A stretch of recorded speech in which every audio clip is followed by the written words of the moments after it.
Start చేద్దామా? ఇలా తీసుకుంటాం.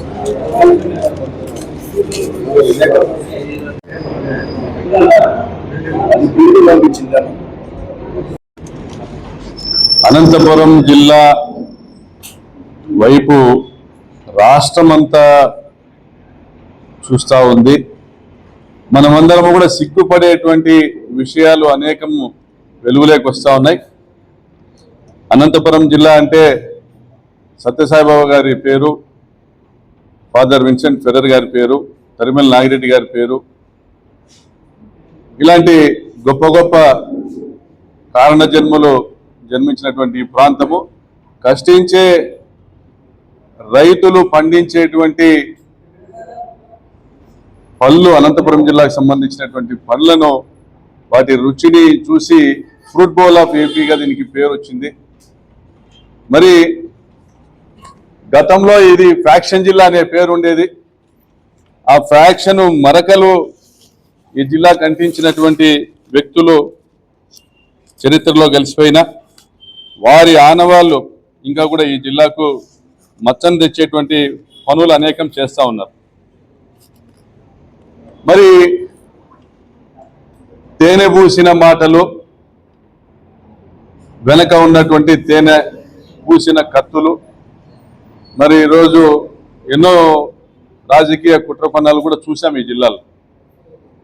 మరి ఈరోజు హనీ ట్రాప్ అనేటువంటి వ్యవహారం వెలుగులోకి వచ్చింది. ఈ హనీ ట్రాప్ అనేది ఏంటంటే, ఒక రకమైనటువంటి స్టేటస్ కలిగిన వారిని లేదా డబ్బున్న వారిని ఎంచుకొని సమాజంలో గౌరవంగా బతికేటువంటి వారిని ఎంచుకొని వారి నంబర్లు సేకరించి వారికి వాట్సాప్లో మెసేజ్లు పెట్టడం, ఆ వాట్సాప్ మెసేజ్ పెట్టేటప్పుడు ఆ ప్రొఫైల్ పిక్ మంచి హీరోయిన్ ఫోటోనో లేదా ఒక అమ్మాయి ఫోటోనో పెట్టి మెసేజ్లు పెట్టడం, రెస్పాండ్ అయితే వాళ్ళని ముగ్గులోకి లాగడం, మరి ముగ్గులోకి లాగిన తర్వాత వారిని వ్యక్తిగత ప్రదేశాలకు తీసుకెళ్ళి అక్కడ వీడియోలు చిత్రీకరించి, ఫోటోలు చిత్రీకరించి వెంటనే ఈ ముఠాకు సంబంధించిన కొంతమంది ఆ ఇంట్లోకి ప్రవేశించి నానా హంగామా చేసి బెదిరించి ఆస్తులు రాపించుకోవడమో, డబ్బులు వసూలు చేయడమో, లేదా బాండ్లు రాయించుకోవడము అనేటువంటి పెద్ద ఒక మాఫియా, హనీ ట్రాప్ మాఫియా ఈ జిల్లాలో నడుస్తూ ఉంది. చాలా ఆలస్యంగా వెలుగులోకి వచ్చిన జిల్లా పోలీస్ యంత్రాంగము డీఐజీ గారి నేతృత్వంలో, ఎస్పీ గారి నేతృత్వంలో బాగానే వ్యవహరించినారని భావిస్తా ఉన్నాం. పాత్రదారులుగా ప్రచారము కాబడుతున్నటువంటి వ్యక్తులను, పోలీస్ అధికారులను అరెస్ట్ చేశారు. అనేక మంది పోలీస్ అధికారులపైన చర్యలు తీసుకున్నారు. మరి నేను ఒకటే ప్రశ్నిస్తా ఉన్నా, మీరు పాత్రదారులకే పరిమితమవుతారా డీఐజీ గారు, ఎస్పీ గారు? సూత్రధారులను వదిలేస్తారా?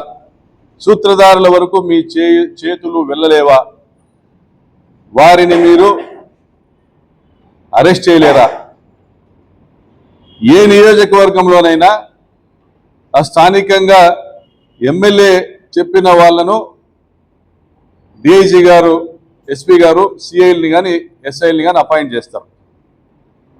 మరి స్థానిక ఎమ్మెల్యేలు అపాయింట్ చేసుకున్నటువంటి పోలీస్ అధికారులు కోట్ల రూపాయల దందాలు నిర్వహిస్తా స్థానిక ఎమ్మెల్యేలకు వాటాలు ఇవ్వరా? పోనీ వారి కుటుంబ సభ్యులు, ఇన్ఛార్జీలుగా వ్యవహరిస్తున్నటువంటి వారి కుటుంబ సభ్యులకు తెలియకుండానే ఇవన్నీ జరుగుతాయా? నేను ప్రశ్నిస్తా ఉన్నా. గతంలో ఇక్కడ ఇటికిల్లపల్లి సిఐగా పనిచేసినటువంటి రాజేంద్రనాథ్ యాదవ్ అప్పట్లో ఒక మర్డర్ కేసులో అతన్ని ట్రాన్స్ఫర్ చేయడం జరిగింది. పరిటాల శ్రీరామ్, ఆ పరిటాల శ్రీరామ్ పైన ఆరోపణలు కూడా వచ్చాయి. ఆ రాజేంద్రనాథ్ యాదవ్ అనేటువంటి ఒక ఆఫీసర్ పైన కూడా ఆరోపణలు వచ్చాయి. అతని నిర్లక్ష్యం వల్ల అతనికి సమాచారం ఉండి హత్య జరిగిందని, కందుకూరు శివారెడ్డి హత్య. అదేవిధంగా శ్రీహర్ష్ అనేటువంటి పోలీస్ అధికారి రాప్తాడులో గతంలో ధర్మవరం నియోజకవర్గంలో పనిచేశాడు. మరి ఇతను కూడా 2024లో వచ్చినప్పటి నుంచి కూడా మట్టి మాఫియాకి కొమ్ము గాయడము, ప్రశ్నించినటువంటి రైతులను స్టేషన్లో తీసుకొని పోయి కౌన్సిలింగ్ చేయడము, ఏకపక్షంగా వసూళ్ల కార్యక్రమాలు కూడా చేశాడని ఆరోపణలు ఉన్నాయి. రిట్రీట్ అనే పేరుతో ఒక హోటల్, కాఫీ షాప్ అనుకోవచ్చు. పరిటాల సునీత తమ్ముడు మురళి నిత్యం అక్కడ కూర్చునేవాడు, నిత్యం మురళితో టచ్లో ఉండేవాడు. వీరు ఫోన్ కాల్ డేటా తీసుకున్నా కానీ, వాట్సాప్ కాల్ డేటా తెప్పించగలిగినా కానీ నిత్యము మురళితో టచ్లో ఉండేవాడు. మురళి అంటే పరిటాల సునీత తమ్ముడు, రాప్తాడు మండలం ఇన్ఛార్జ్. మురళి కనుసన్నల్లోనే ఇతని వ్యవహారం అంతా జరిపేవాడు శ్రీహర్ష. మరి ఈ 7 hills hotel Rangamma Ampapuram MPTC రవికి సన్నిహితురాలుగా భార్యగా పిలువబడతా ఉంది.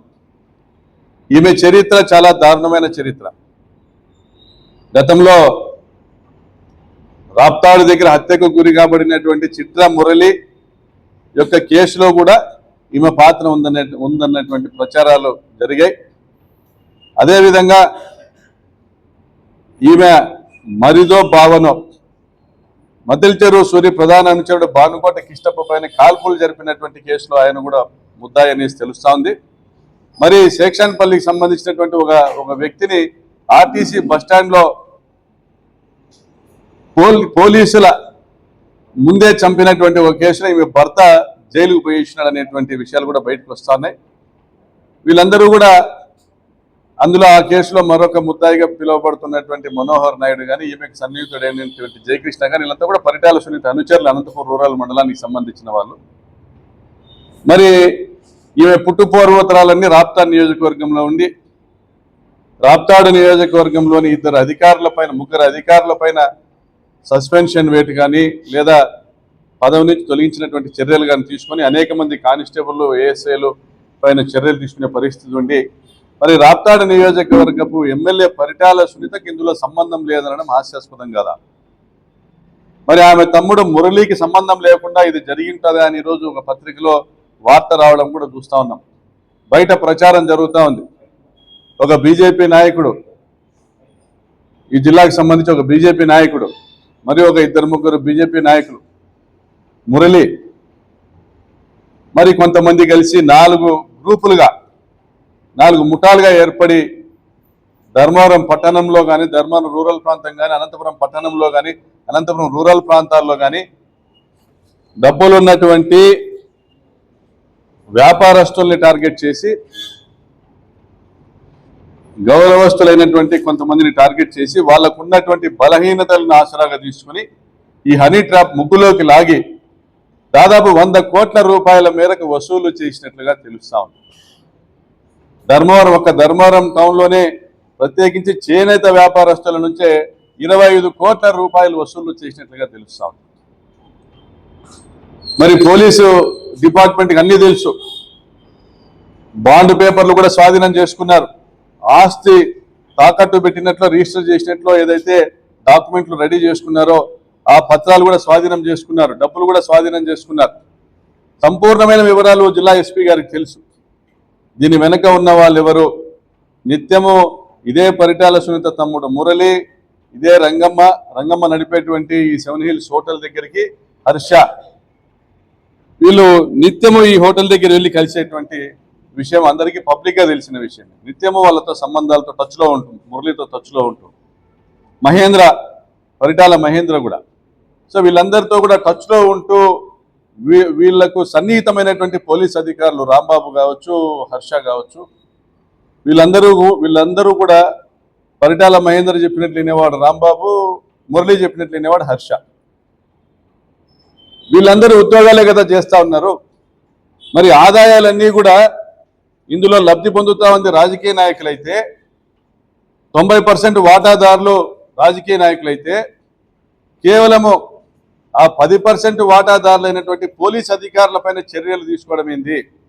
మరి దీని వెనకాల ఉన్నటువంటి రాజకీయ నాయకులను వదిలేయడం ఏంది? బీజేపీకి సంబంధించి కానీ టీడీపీకి సంబంధించింది కానీ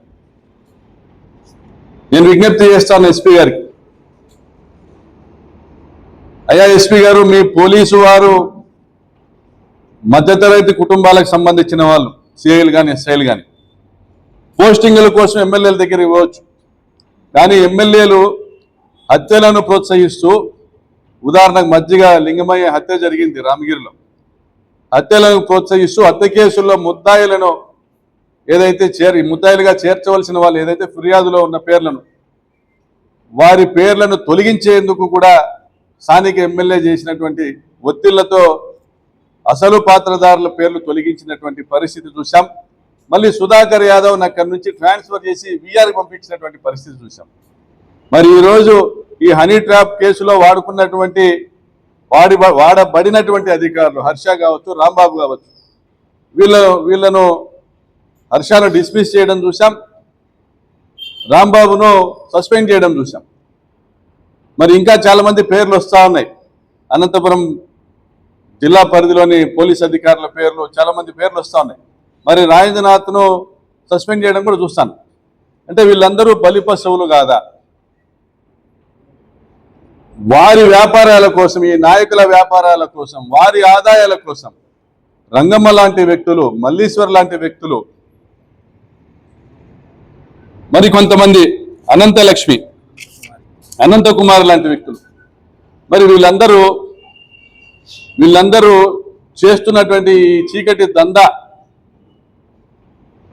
నడుపుతున్నటువంటి చీకటి దందా సజావుగా సాగడానికి, నాయకులను తృప్తిపరచడానికి పేదింటి పిల్లలను డెక్కాడితే డొక్కాడని కుటుంబాల నుంచి తీసుకొని వచ్చి ఇదే అనంతపురం జిల్లా అమ్మాయిలను, పేద వర్గాల వాళ్ళను, గిరిజనులను, దళితులను, బడుగు బలహీన వర్గాల ఆడపిల్లల్ని తీసుకొని వచ్చి ఈ నాయకుల వద్దకు పంపి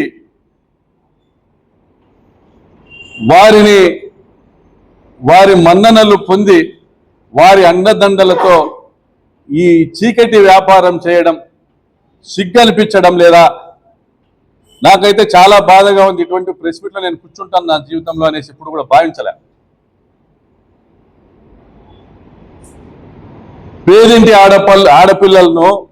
పేదింటి ఆడపిల్లలను ఉపయోగించి నీచంగా హనీ ట్రాప్ పేరుతో డబ్బున్న వాళ్ళను లొంగ తీసుకుని డబ్బులు వసూలు చేసుకుని మీరు మిద్దెలు కట్టడానికి, మడీలు కట్టడానికి, కోట్ల విలువైనటువంటి ఆస్తులు సంపాదించుకోవడానికి సిగ్గు కావడం లేదా? మీకు ఒక మహిళ అంటే ఇంత చులకన భావమా? అమ్మాయిల మాన ప్రాణాలంటే మీకు చెలగాటమా? దీనికి మీకు రాజకీయాలు కావాలన్నా, మీకు పదవులు కావాలన్నా సిగ్గుగా లేదా? మీరు ఇంటికి వెళ్ళి మీ ఇంట్లో కుటుంబ సభ్యుల ముందర ఈ చర్చ జరిగితే తల ఎత్తి చూపించగలుగుతారా మీ పిల్లలకి? నేను ప్రశ్నిస్తా ఉన్నా. పోలీసుల్ని డోర్ మ్యాట్లుగా వాడుకొని వాళ్ళతో ల్యాండ్ మాఫియా నడిపించారు. పాపంపేట లాంటి ప్రాంతాల్లో కబ్జాలు చేశారు. ఈ రోజుకు కూడా డబుల్ రిజిస్ట్రేషన్లు, ఆ డబుల్ ఎంట్రీలు ఉండడం వల్ల ఎవరు లోన్లు తీసుకోలేని పరిస్థితి, ఆస్తులు అమ్ముకోలేని పరిస్థితి. ఇసుక మాఫియాతో రామగిరి మండలం పేరూరు డ్యాం కింద 1000 కోట్ల రూపాయలు ఇసుక అమ్ముకున్నారు గత 2 సంవత్సరాలుగా పోలీసులను అడ్డు పెట్టుకుని. మేము ఎమ్మెల్యేలుగా ఉన్నప్పుడు ఒక్క ట్రాక్టర్ ఇసుక కూడా మేము పర్సనల్ ఉపయోగానికి కూడా తెచ్చుకోలేకపోయాం. ఎవరిదైనా ఒక ట్రాక్టర్ ఇసుక పట్టుకున్నారంటే ఇడిపించలేకపోయాం. అంత స్ట్రిక్ట్గా మా ప్రభుత్వం వ్యవహరించింది. మట్టి మాఫియా ఈరోజు గొంతిరెడ్డిపల్లి కావచ్చు, వడ్డిపల్లి కావచ్చు, ఆలమూరు కావచ్చు, చీయేడు కావచ్చు, కృష్ణరెడ్డిపల్లి కావచ్చు, కొడిపి కావచ్చు, గుట్టల్లో మట్టి అంతా కూడా మీరు పోలీసుల అండదండలతో కాదా మీరు అమ్ముకుంటా ఉండేది, దోచుకుంటా ఉండేది? మరి రైతులను దోచుకుంటా పరిటాల ట్యాక్స్, టమాటా మండీల్లో లారీకి 2000 రూపాయలు వసూలు చేసుకునేటువంటి ఇంత దుర్మార్గమైన చర్య. దొంగతనాలు చేస్తూ ఉన్నారు కాలనీల్లో, జగనన్న కాలనీలో దొంగతనాలు చేస్తున్నారని కంప్లైంట్ ఇస్తే ఈ పోలీస్ అధికారులు ఎవరు స్పందించిన పాపాన పోలే, జిల్లా స్థాయి అధికారుల నుంచి. మరి దొంగల సామ్రాజ్యాన్ని మీరు ఏర్పాటు చేస్తా రంగమ్మ లాంటి వాళ్ళని ఉపయోగించుకుంటా ఇంత నీచమైన హేయమైన చర్యలకు పాల్పడే ఈ బతుకు అవసరమా మీకు? ఈ పదవులు అవసరమా? రాష్ట్ర ప్రభుత్వాన్ని అడుగుతా ఉన్నా, అయ్యా చంద్రబాబు నాయుడు గారు, ఇక్కడ డిఐజీ గారు గట్టిగా చర్యలు తీసుకుంటున్నారనే నమ్మకము ఏర్పడింది. కానీ పోలీసు అధికారులను మాత్రమే బలిపెట్టి వారికి ఆదేశాలు ఇచ్చినటువంటి, వారికి ఈ హుకుం జారీ చేసినటువంటి వారి పైన ఉన్నటువంటి నాయకులను, శాసనసభ్యులు కావచ్చు, వారి కుటుంబ సభ్యులు కావచ్చు, వారిని వదిలిపెట్టి తూతూ మంత్రంగా ఈ మహిళలను జైల్లోకి పంపి పోలీసులను సస్పెండ్ చేస్తే తూతూ మంత్రంగా విచారణ జరిపితే ఇది సహించము. సిఐడి ఎంక్వైరీ వేయండి, మీరు నిష్పక్షపాతంగా వ్యవహరిస్తారని నమ్ముతా ఉన్నాం. లేని పక్షంలో సిబిఐ ఎంక్వైరీ వేయండి. 100 కోట్ల ఆస్తులు రాయించుకున్నారు. ప్రతి ఒక్కరికి కూడా కనీసం 10,000 మందికి ఈ హనీ ట్రాప్ మెసేజ్లు పైన వాట్సాప్లో 1% సక్సెస్ అయినా 100 మందితో, కనీసం 100 మందితోనైనా ఈ డబ్బులు వసూలు చేసినటువంటి పరిస్థితి కనపడతా ఉంది కనీసం. మరి ఇంత ఘోరమైనటువంటి ఈ పరిస్థితి నుంచి ఈ జిల్లాను కాపాడాలా? మాకు గతంలో ఫ్యాక్షన్ మరకలు అంటించినటువంటి పరిస్థితులు చూసాం, వాటి నుంచి బయటకు వచ్చాం. ఇప్పుడు ఇంత ఘోరంగా గతంలో కాల్ మనీ సెక్స్ ర్యాకెట్ అనేది జరుగుతూ ఉంది. కాల్ మనీ సెక్స్ ర్యాకెట్ అనేది ఇప్పుడు అలా కాకుండా వలపు వల, ఇది ఏంది? ఇది సిగ్గు కావడంలే. ఈ అనంతపురం జిల్లాలో బతుకుతాన్నమ్మా మనము, దీనిలోకి రాజకీయాలు అవసరమా? ఇది ఏంది? ఇది పత్రికల్లో వస్తాను, ఇది కవ్విస్తారు, కాటేస్తారు. ఇవన్నీ ఎవరి అండదండలతో చేస్తుంది? మరి పోలీస్ యంత్రాంగం ఏం చేస్తుంది? అమాయకులే టార్గెట్. పత్రికల్లో వస్తున్నటువంటి చూస్తుంటే ఎక్కడెక్కడి నుంచో ఫోన్లు వస్తున్నాయి. ఏది ఇంత ఘోరంగా దిగజారిపోయింది అనంతపురం జిల్లా అనే పరిస్థితి. దీనికి రాజకీయాలు ఆపాదించద్దండి. ఇవి చేసిన వాళ్ళు ఎవరైనా కఠినంగా వ్యవహరించండి. చూడండి, ఇలా నాయకులతో ఇలా ఫోటోలు ఉన్నాయి. నాయకుల దగ్గరికి వచ్చి నిలబడి ఫోటోలు తీసుకోవడము సహజమే. కానీ పోలీసులకు ఇప్పటికే సంపూర్ణమైన సమాచారం వచ్చింది. మీ పోలీసులు ఇక్కడ చుట్టుపక్కల ఉన్న 3-4 నియోజకవర్గాల ఎమ్మెల్యేలకు చెప్తా ఉన్నా, మీ పోలీసులు మీ ఆదేశాల మేరకు పని చేస్తారా, లేదా స్వతంత్రంగా మాఫియా నడుపుతూ 100 కోట్లు వసూలు చేస్తే మీరు చూస్తా ఊరికే ఉంటారా? కాబట్టి ఈ హనీ ట్రాప్ దందా పైన గట్టిగా చర్యలు తీసుకోవాలని జిల్లా ఎస్పీ గారిని, డిఐజీ గారిని, రాష్ట్ర ప్రభుత్వాన్ని కోరుతూ సెలవు తీసుకుంటా ఉన్నా.